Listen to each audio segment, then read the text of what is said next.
Wanted to give a chestnut orchard update. Some of these burrs are starting to start to turn brown and are starting to open up. You see this burr here?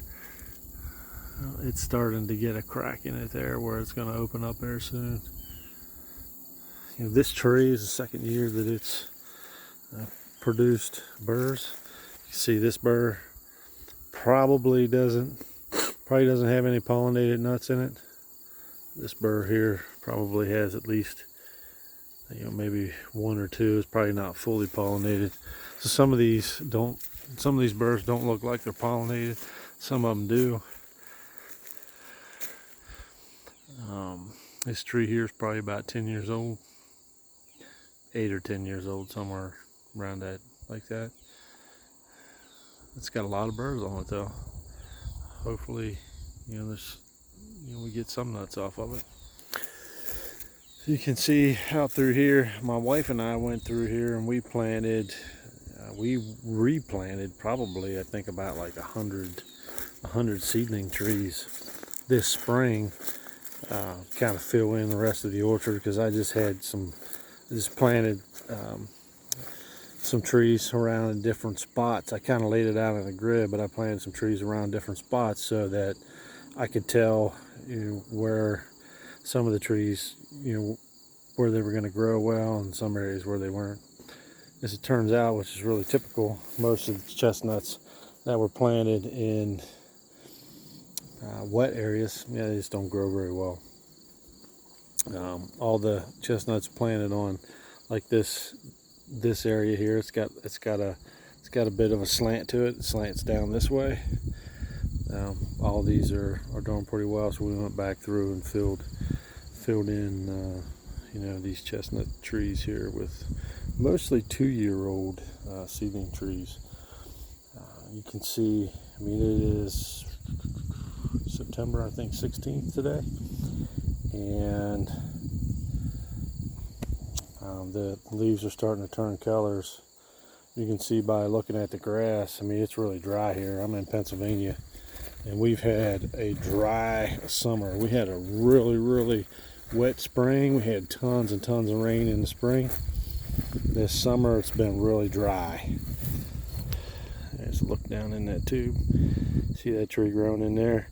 The trees that are in the tubes have done a lot better with like moisture retention. They've stayed greener. The trees that are out, the smaller trees that are out in cages that I have built, those trees are hit by the sun all day, and a lot of the leaves are just really crunchy on them so far. Or I guess at this stage. There's a couple burrs up on there. This is the first year that this tree has produced any burrs. It'll be interesting to see if they got pollinated, or there's any nuts in those trees. This tree here, I think, is about 10, 11 years old. It's got some nice burrs on it. They're not ready to open yet. This tree, for whatever reason, it just drops a little bit later than some of the other ones. But you can see definitely the leaves on this are turning brown and yellow. It's just a symptom of just being so dry. You can hear, while I'm walking, just the grass crunching.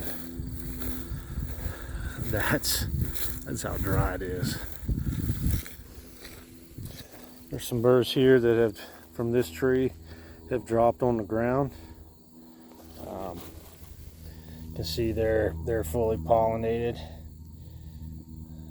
So the nuts in those burrs, they look really nice. And that's about the size that they are too. If I try to pull this out without getting pricked too bad.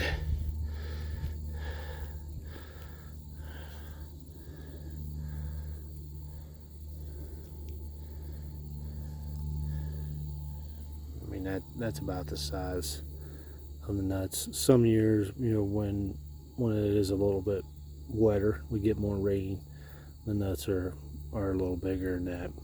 But they're not bad. They're not bad size. And these nuts taste pretty good. This tree I planted as a nut. I think I got these nuts from Del Marvelous Farms in Delaware. I don't know if those guys are still selling chestnuts or not, but that's where it came from. And you can see a lot of these burrs on here are starting to split open. This tree is one of the ones that drops, the burrs open up and drops nuts a little bit sooner. But this tree, you can definitely tell. I mean, it's turning yellow. The drought's definitely got this one too. I think it'll be all right.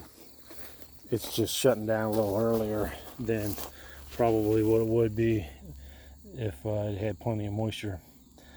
Here's something that I've noticed. You can see these split nuts where the shells just don't, like the nut meat just outgrows the shell.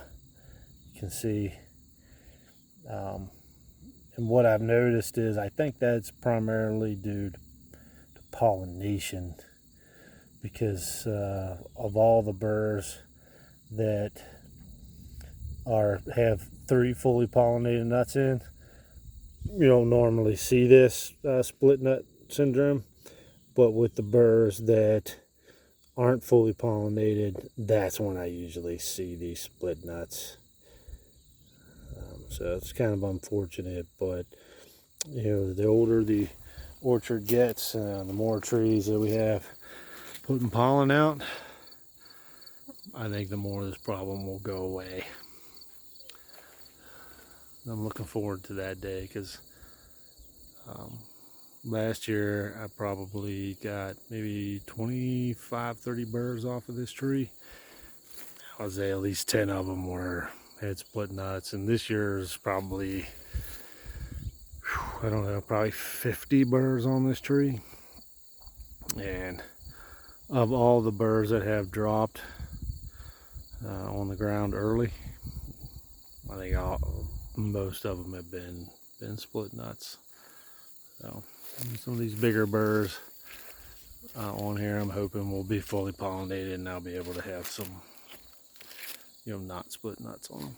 It'll be interesting to see how it goes. So that's the update for now.